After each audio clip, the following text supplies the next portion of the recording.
The New Orleans Saints, by the way, tinfoil caps on, got screwed by Alberto Riveron in a pass interference call. That was a phantom call that went to review and got called, basically. In a league in a year where an additional review was allowed, you can review pass interference.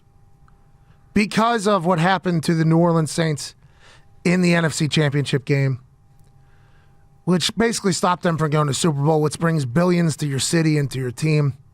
The NFL said, let's make it right. We're going to add that to the list of things that you can review. You can review pass interferences because not only is it normally the longest penalty that ever happens, not only is it one that can become somebody's offensive strategy, just throw it up and hope that not only is it a game changer or a game wrecker for a team, but because it is very difficult to call live because you don't know with these athletes that are running 4.2s and 4.3s who's doing what to who. We'll be able to review it so we don't have that situation happen ever again. That rule being allowed into the review world has been a colossal disaster.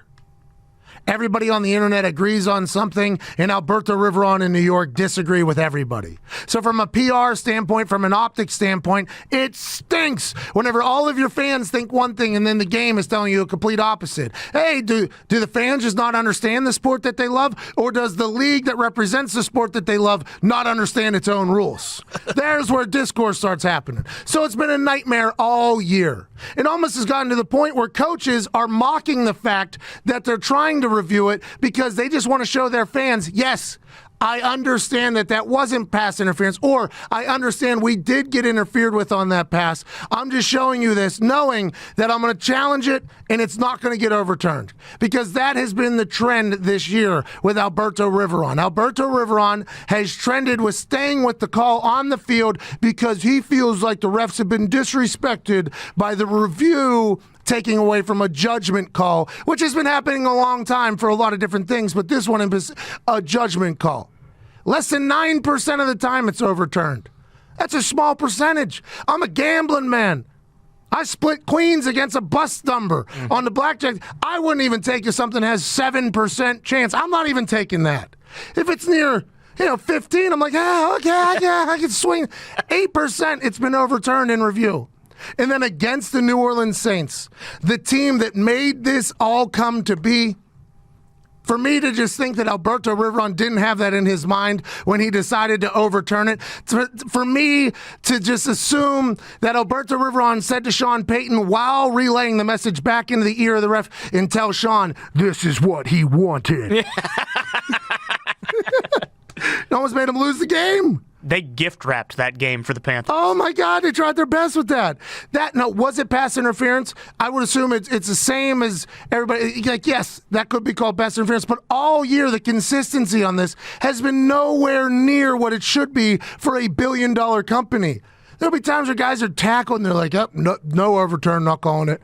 Just because. And then that little grab, they're like, yep, overturn it. We're taking a stand. We made a rule for a reason. And it just so happens to be against the team that the rule is made for, against the coach that the rule is made for.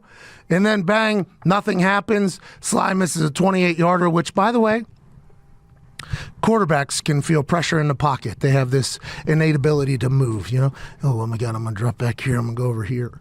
Kickers can feel if a human is standing directly in front of them.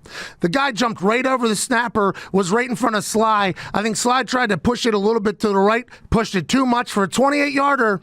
When it's that close, it's tough to get any action on the ball. You can't do it. Has to make that kick, obviously, but I think he felt the guy right in front of him go right back down the other way. Drew Brees and the boys, and Will Lutz, Will spelled with one L because he gave the other L to the Carolina Panthers with a 33-yarder that looked like he was maybe pushing. He hit that thing a bit thin, but that's not what Will Big Nuts Lutz knocking that through. But that was supposed to be a Panther win, and instead it's the Saints. But, boy, that Alberto Riveron, Sean Payton story in the middle of that thing was beautiful to watch unfold.